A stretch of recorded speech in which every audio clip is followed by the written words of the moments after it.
Good afternoon, everyone. I am Shaun, one of few Australians in the room today. A little bit sleep deprived. If I do yawn during the session, please don't take any offence to it. Someone get me a tequila, coffee, and I will fire up for the afternoon. It's a pleasure for us to be here. Obviously, you've heard from Roddy and the team this morning and Belinda, the rest of us this afternoon. I heard there was caps given out this morning. Hopefully the trivia questions were good. There was a guest MC. I'm a little bit concerned about the reviews from Roddy's morning session, but hopefully he's back for the afternoon. Today's not about me. Today is about two amazing individuals that sit to my right. So I will briefly introduce both. I could have read a very, very long bio on both, but we'll go with the short version. So firstly, I'd like to welcome Cheryl. Welcome. We're in your home. We're in your backyard. I feel right at home. So Cheryl's the Executive Vice President of Global Brand Strategy and Innovation at Mastercard, where we're being hosted today. So thank you to the Mastercard team. You lead the stewardship of one of the most iconic and recognisable brands globally, which I'm sure is why we've got such a large attendance today. A passionate and accomplished marketer, Cheryl oversees the strategy and activation of Mastercard's highly decorated Priceless campaign, advancing the brand to consumers and B2B audiences through cutting-edge advertising, media, digital marketing and innovative insights that inform, inspire new opportunities for business. Now, I know you said it had to be a short intro, but your bio is so long, I had to cut other things. There's so many accomplishments. We'll only scratch the surface here. But prior to Mastercard, you were in the advertising world at Bates Worldwide and Boswell. But we're looking forward to the conversation today. So thank you for giving up your time. A round of applause for Cheryl, please. And then gentleman to our far right, who is sort of challenged Cheryl and I on our height profile today. We did manage to navigate a photo, luckily, but I do realise just how short I am now. But Evan, a very good tennis player of the past, collegiate tennis player, I think was actually coached by our boss, our CEO at Tennis Australia, but moved into the world of startup apparel with Athletic DNA Sports prior to joining New Balance in 2014. Where Evan's been for the last 10 years. Evan is Global Director of Tennis and Baseball Sports Marketing, where he oversees the partnerships and athlete relationships, including our wonderful partnership at Tennis Australia and the Australian Open, tennis superstar and reigning US Open champion Coco Gauff. I'm sure you all know who Coco is. World number 14 and very recent Olympic bronze medalist, Mr. Tommy Paul. And the LA Dodgers superstar, I don't know if I'm allowed to say he's a local superstar. He was Angeles before, Japanese baseballer, but Shohei Ohtani. So please welcome Evan to the room. So I had to write this down because I have a tendency to go off script and or forget. So we're going to try and stay on the straight and narrow. There is one thing to start. We were just talking, you know, when you talk icebreakers in panel sessions, you've got to get to know each other really, really well. You know, Cheryl was giving me a little bit of gold, but the one thing now I'm really nervous about and really concerned about is Cheryl was talking about when she first met Justin Timberlake and when she first presented to Justin. And I did immediately take myself and Evan to this very moment and wondered if she was as starstruck as she was when she met Justin the first time. I know there's some similarities. I know you're thinking it for both Evan and I, but it's okay. We'll help Cheryl through it. But I did hear she was very nervous. But welcome. We're going to start with a bit of a brand deep dive. What's important to us as the rights holder at Tennis Australia and the Australian Open is to really properly, truly immerse ourselves in our partners' world.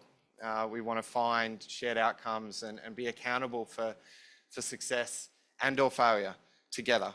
Partnerships go beyond the transaction. I think for me personally, that's my largest criticism of the industry in terms of when we get comfortable and we transact with our partners.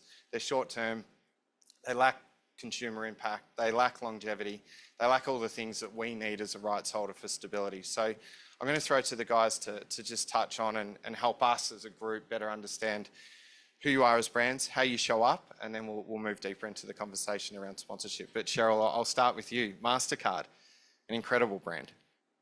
Yes, an incredible brand.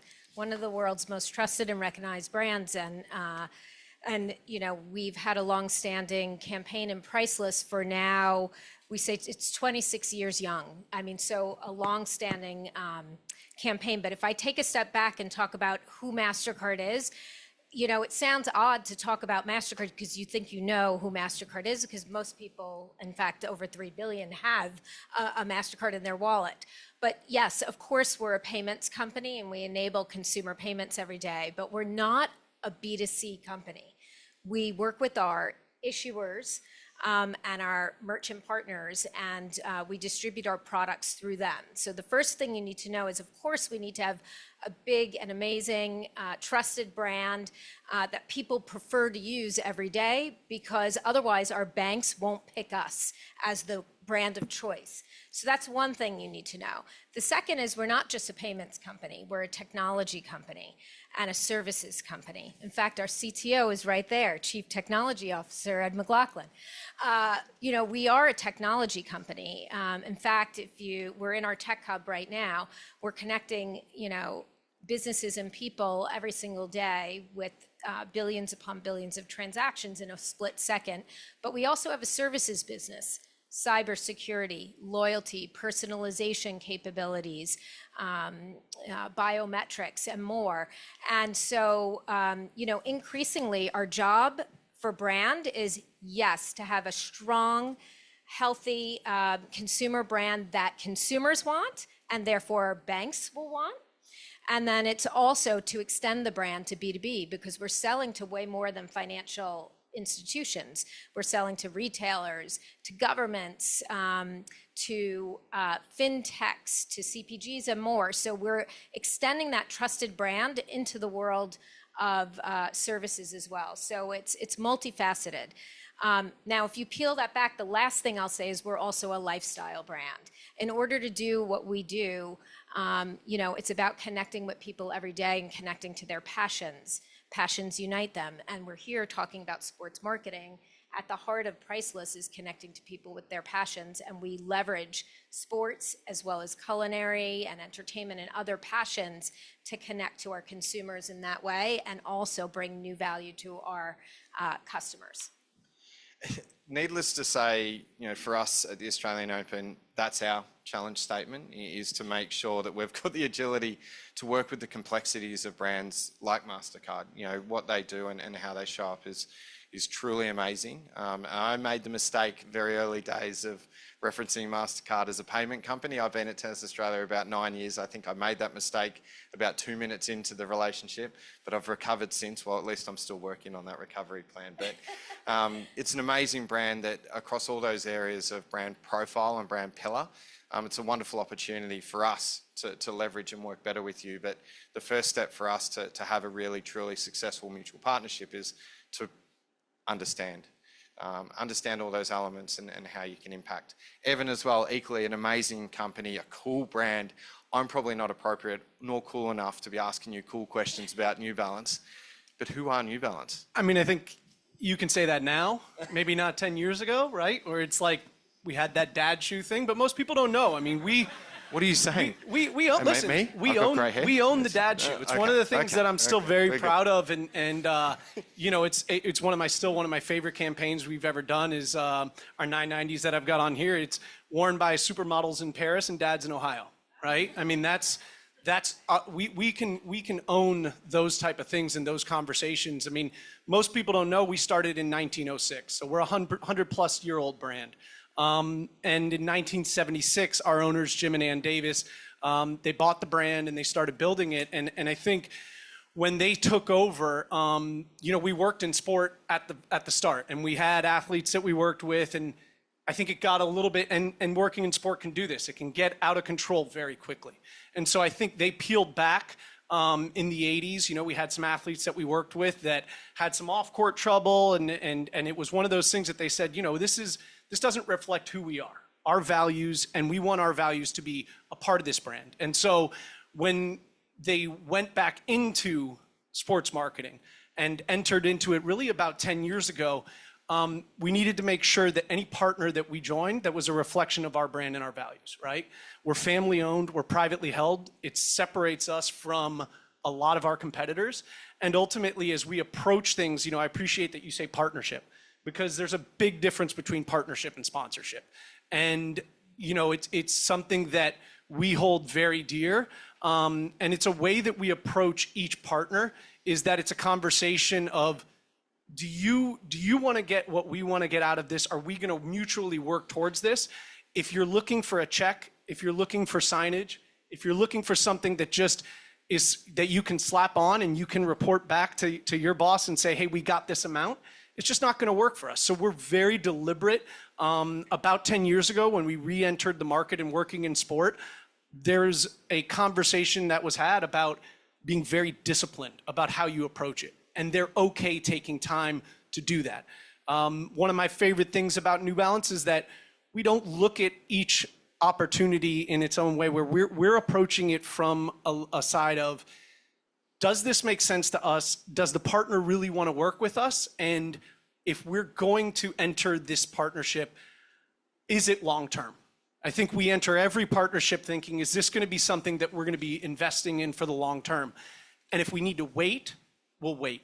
When I started working there, we had opportunities to go out and sign top talent. We had opportunities to go and work with different partners. We actually started working with Tennis Australia early on, and we ripped up that first agreement because it didn't work. It wasn't working on the Tennis Australia side. It wasn't working on the New Balance side. But we knew that there was an alignment that long-term we could figure out a way that would best benefit both partners. And I think that's, to us, something that we continue to look at. And then when we get it right, we'll double down. And I think that's important because the authenticity that the consumer sees of a true partnership can change how you approach a brand itself. I think it's so important for that connectivity to the consumer to understand that this is a brand that's going after this, and they're not just shelling money out there, and because that it can get sloppy really quick.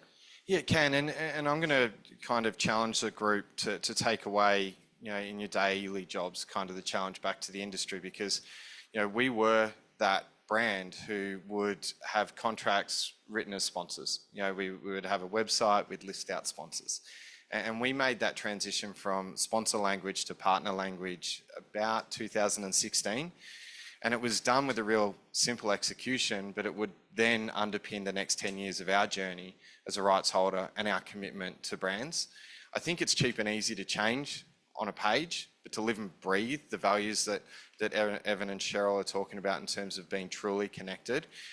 Can I throw, I'm already gone off script, and really worried that there's no clock in the room. I don't know if that's my responsibility. Yeah, I know, but when That's my problem too. When you get told moderator, it's Grammys music. Okay, thanks. That's right. Roddy's already itching to get back. He got replaced with a guest MC, and he's already ready to get back. But sport, just a quick connection with sport, sponsorship, your brand, before we transition to how you measure and evaluate, but just any comments on what role sport plays in the passion that you both talk about, your brands, and how you show up?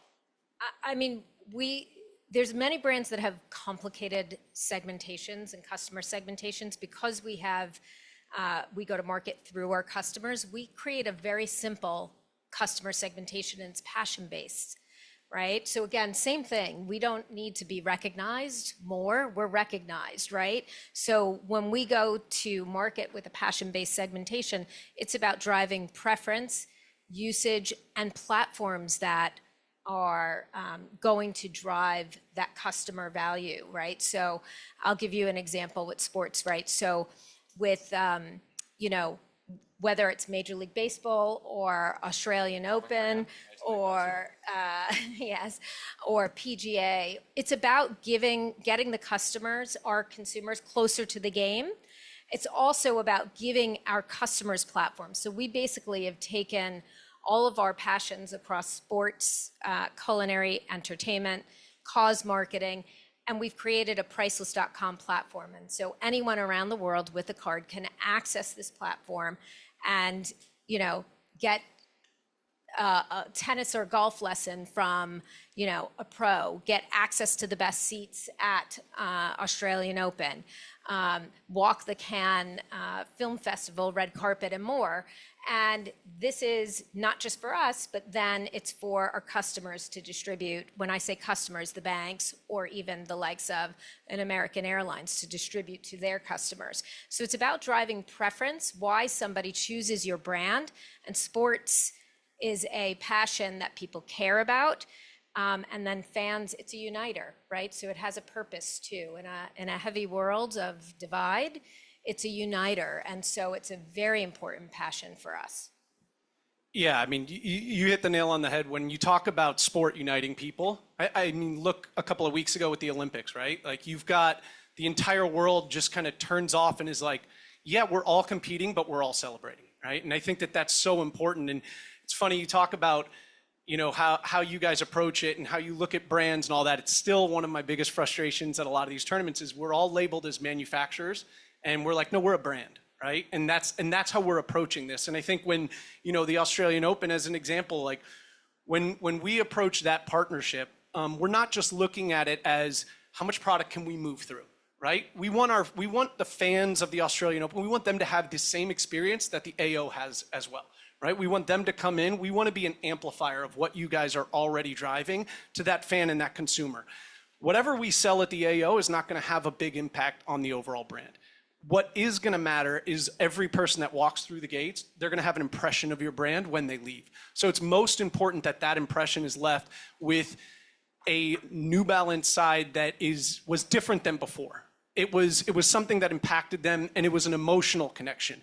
It wasn't a, hey, I saw this, it was a cool shirt and I got it. There was something about how they approached it, right? When we went into this partnership, you guys do an incredible job for Pride Day. And immediately we said, well, Tosh Sultana, one of our great artists out of Australia, she's authentic, it can connect. You know, we'd love to bring her to the AO, right? And that's something that, you know, there's a fee that's involved with a lot of those things, but for us, we're happy to bring that to our partners. We want to make sure that we're amplifying everything that we're doing. Because ultimately, that's what's going to bring people back to your brand. If you're sitting there, and tennis as an example, which is a lot of people in the room here are tennis fans, tennis is a unique sport because it has such a connectivity to the fan because there's a fashion element, it's head to toe, there's storytelling, you're connected to an individual. And so how can we use some of the athletes like Coco, and not use, I think that's the wrong word, but how can we amplify Coco, Australian, how can you make this 1 + 1 = 3? And I think that that's a challenge. It's not something that is just easily done. And I think that that's where we continue to strive for, because ultimately, if Coco or Tommy or Shohei, when they go out there and perform on the field, we're hoping they sell more 550s. We're hoping they sell more 990s. Yes, we want them to also sell the product that they're in, and we want to make sure we're pushing that. But sport gives an opportunity to storytell.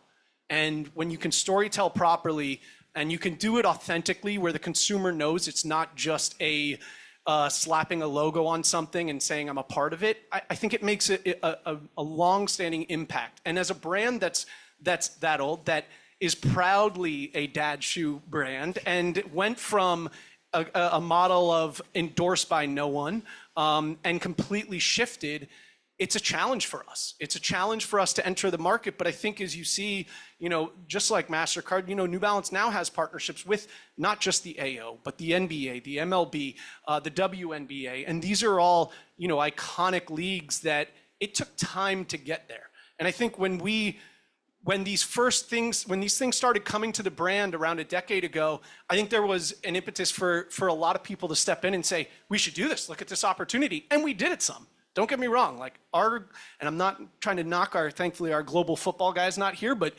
initially they signed everyone. It's recorded. We'll yeah. Well, but the person who did it's no longer there, so that's okay. But ultimately it was when you're buyers, it's obvious. Right? When you're buyers and you're just looking to grab whatever's available, then you're going to lose the long-term commitment from a consumer. And I think that's important to have that discipline and strategy in place, and then to stick to it over time is really important. I mean, it's natural that a made in the USA company like New Balance, Boston-based, right down the street from New York, two of the top Americans in the world, the defending US Open champion, everyone would think we would have a partnership with the US Open. But it doesn't align to where we want to build as a brand. And so it didn't make sense for us at the time. And ultimately, the AO is where we felt connected, and we felt like it was something that brought a unique perspective to not just the sport, but to the culture. And I think that's where we're trying to play.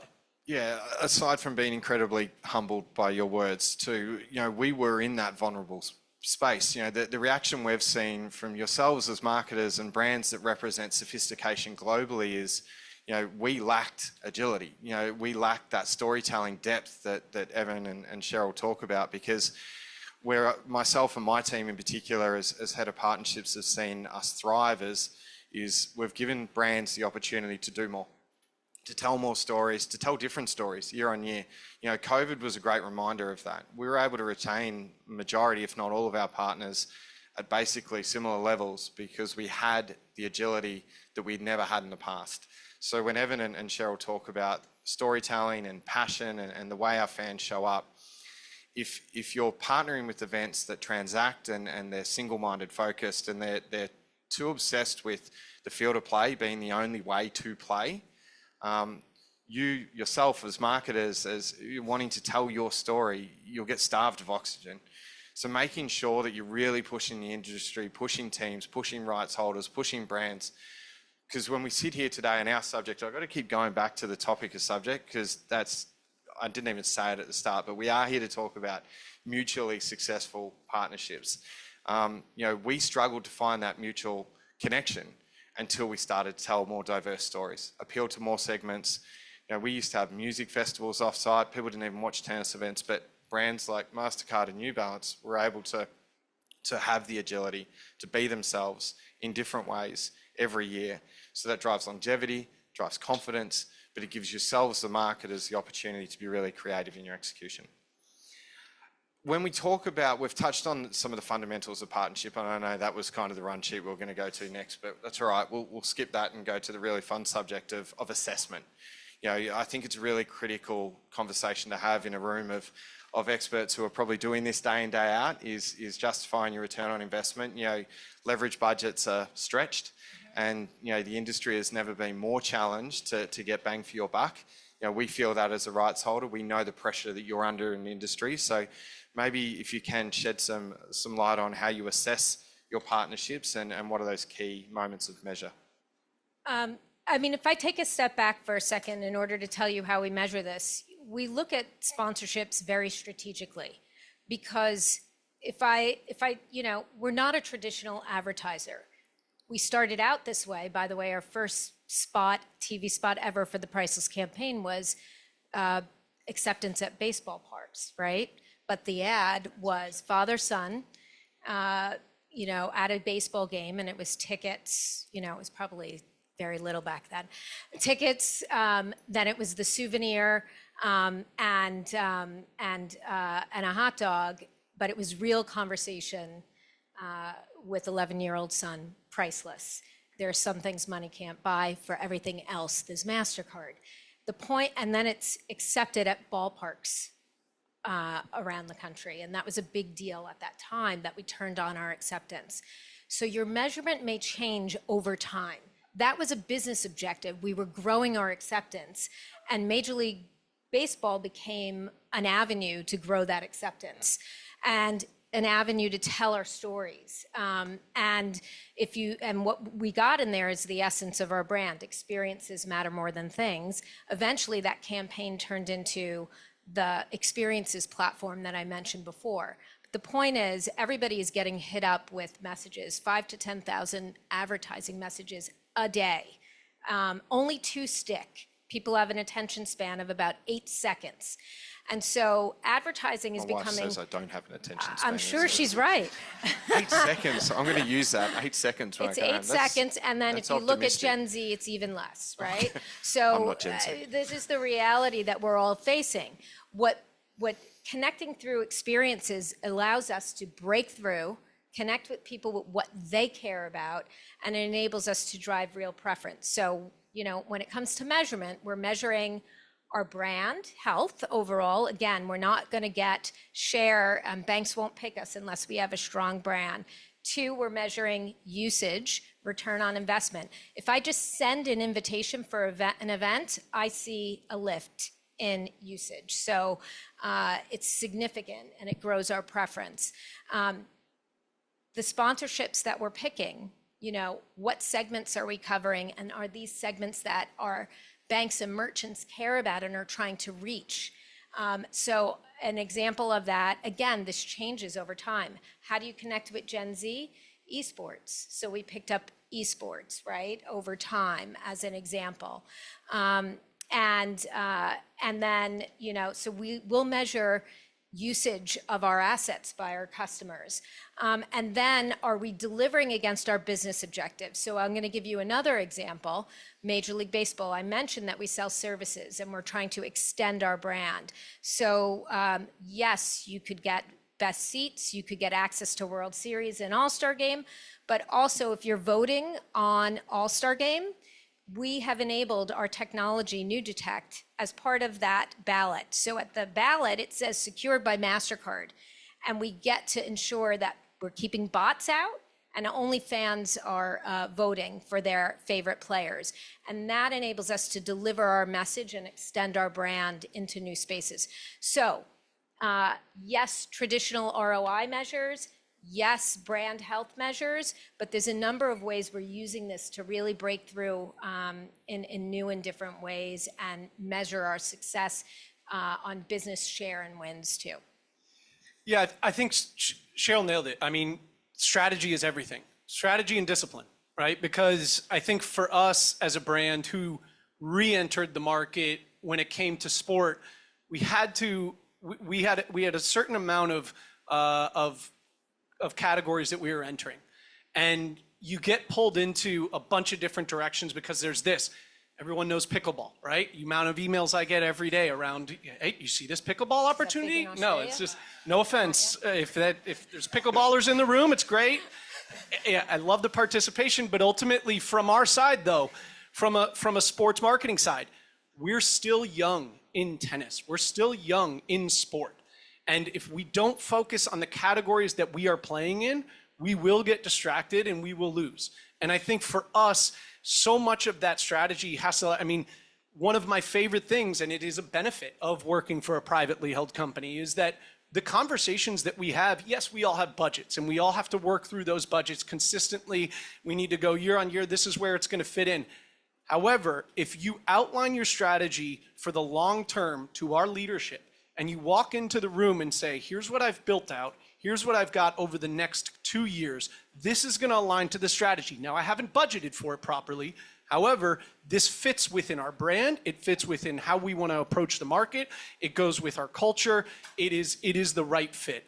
We will make the call. If it aligns to the strategy and aligns to the brand, then we will move forward. And I think that puts us in such a unique position because when you're going up against the big titans of the industry, you have to be strategic, but you also have to approach it in a way that when you're doing this, the partners that you bring on board have to build an authenticity towards your brand. You need to, I always tell people, Coco as an example, Tommy, others, we try to not sit there and say, hey, can you post this? Now, big launches, we just launched her second version of her signature shoe. Obviously, she's gonna do stuff like that, but we're going to be able to see whether she's an authentic fan of the brand and not ask for social media posts. Because when she gets something, I tell people all the time, it's when you are a previous athlete or you're working with athletes, it doesn't matter how much money you make, you're still a kid opening a box of shoes that you really think are cool. And so that you're going to want to share with your friends.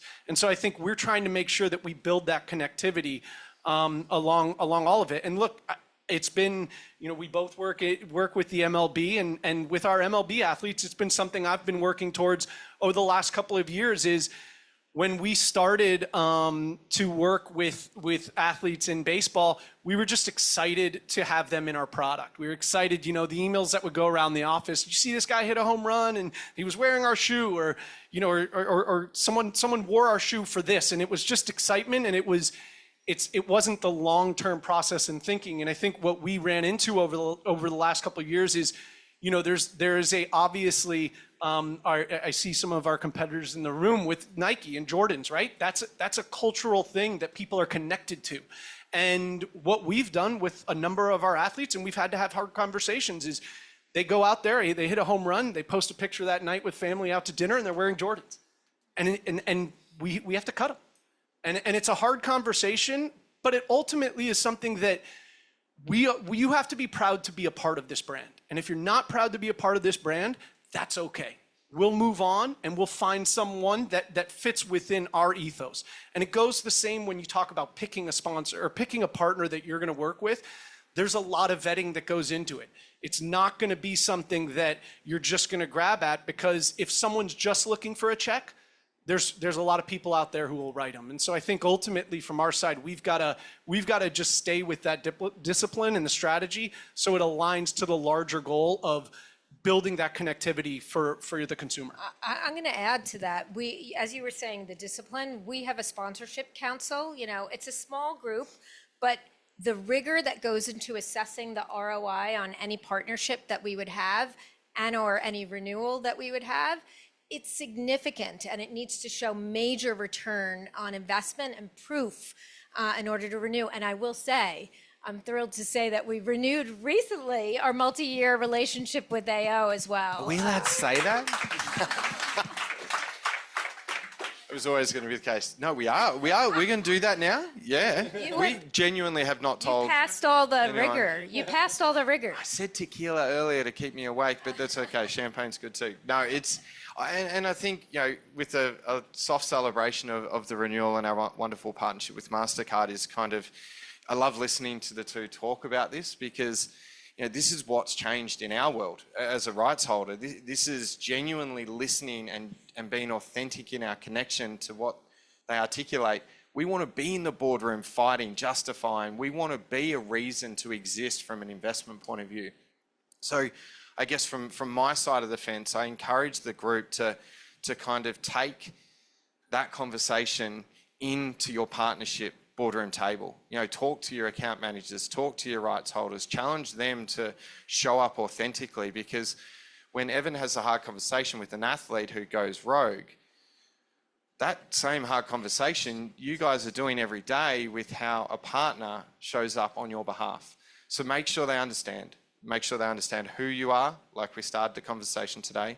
Make sure they understand what the measure of success is, and make sure they're with you in that boardroom fight to justify tenure and longevity of partnership. And that has, I cannot underestimate it, that has just seen a seismic shift in the way we do business in our partnerships world.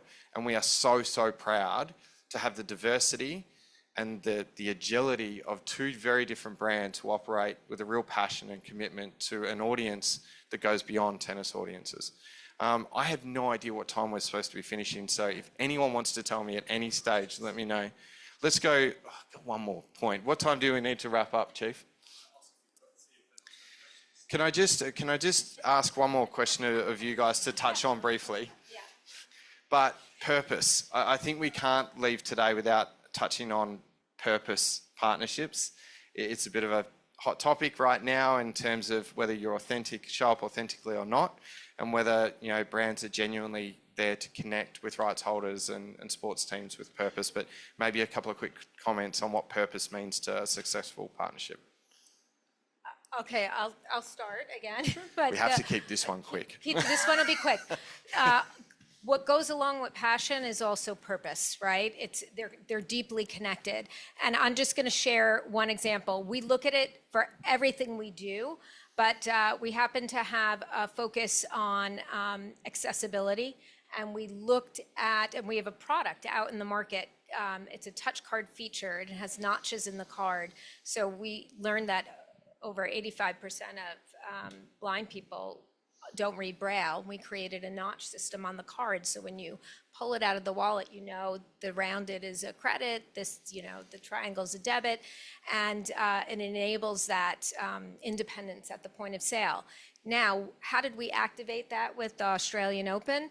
we partnered with Alicia Malik, one of the top tennis players in Australia, and we outfitted her with simulation glasses so that she would, see what it's like, literally, feel what it's like to be blind and playing tennis, and the importance of the sound and other. And we demonstrated how the sport is and can be inclusive, because actually it is. You have championships among those that have low visibility. And so, we did that, and that was how we launched our touch card into the Australia market, which now two of our largest issuers in Australia are actually distributing the product now. So it was a huge lift for us. Yeah, and a real authentic connection to us and what we need to do as a sport. We want everyone to feel that they can play the sport of tennis. Whether it's community driven, whether it's able-bodied or disabled players, whether it's young, whether it's old. The key to our sport is that everyone feels welcome and everyone feels like they've got an ability to play. The connection and collaboration with Mastercard had a real authentic purpose to its connection. It wasn't anything we forced into the partnership. It was something that we both had a shared, common drive behind, and it worked seamlessly. Access to sport. I think that's it, right? Like, especially in an affluent sport like tennis. I can give an example of, a couple of things. One, when Coco won the US Open last year, the USTA had an initiative that they were going to build courts after her at public sites all over the country. And they approached us about getting involved, and we said, yeah, we'd love to get involved. We'd love to provide some footwear. We'd love to do all of those things. But what's the long-term play at these courts? How are you sustaining it? We don't want to come in, revamp a court, and then back out. There needs to be a long-term plan about building that out. And I think one of the things that when you talk about how our brand approaches things, there's not a player contract that we don't have that doesn't have a charitable allotment. So every one of our athletes have their own charitable allotment where they can give product to whoever they want. They let us know, and we send that product out. So it allows our athletes to have that connection to their communities and to go and give back on behalf of New Balance. And so again, it's building that authenticity around it. Yeah, and I love your comment about sustainable purpose too. I think that's another real key part to being authentic in this space. I know we're going to get the wind up, so we will throw to the floor and also to floor part B. If anyone wants to just run around the corner, scream from the back of the room, that's okay too. But I'll pause there. I can stand up, pass the mic, or you can sing out. Any questions? Sir at the front. Guerin, Morgan Stanley. Evan, I wanted to circle back to New Balance 10 years ago, maybe being more of a dad shoe thing, and I must admit, I completely agree. But a few years ago, I really started getting interested in the brand myself, and I collected a few pairs, so I've seen how the brand has grown and refreshed.